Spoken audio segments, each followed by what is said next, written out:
So this is what we're aiming for. This is a perfect mouth, and it doesn't have the malocclusions that often afflict horses that aren't free range. This is a horse from the Navajo Nation up on the Colorado Plateau. I mean, they're perfect teeth. There's no sharp points on the edges, there's no waves, no hooks, no excess transverse ridges. So by having to chew that rough graze on the Colorado Plateau, it wears down as it should be. Up on the Sioux Nation, where I worked on free-range wild horses, they had terrible teeth because they have grass like this, and they only have to eat several hours, and it's not harsh on their teeth, so they don't move their jaws as wide. This is a horse that was from Phoenix, from one of the barns. The owner allowed me to use the skull after he died, but this is a severe danger to riders and to the horse, because as you pull on the reins, the tongue will go back and jam into that sharp hook. They'll try to get away, go up, and sometimes over.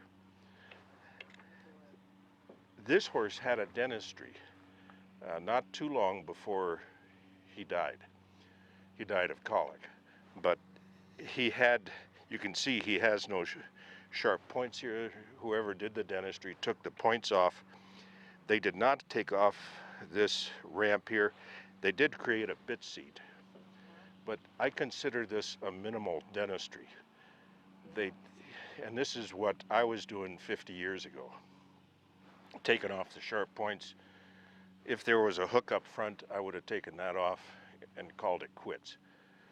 But they failed to address this, which is the most dangerous part, and it makes life the most miserable for the horse.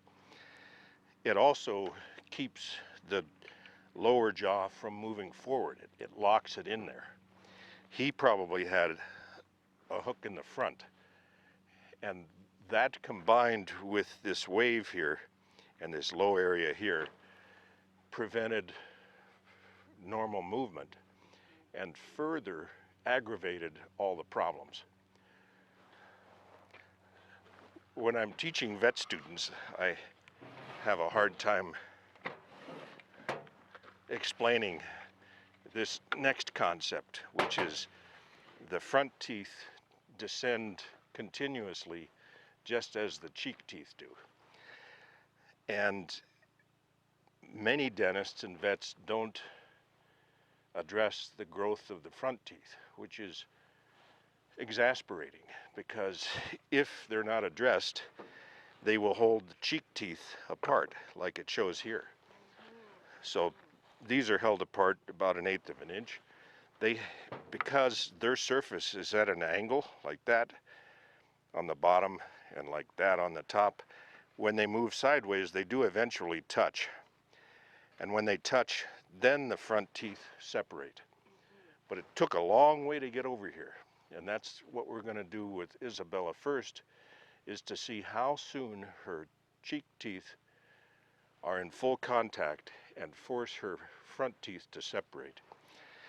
So what I used for the vet students is this adjustable wooden model.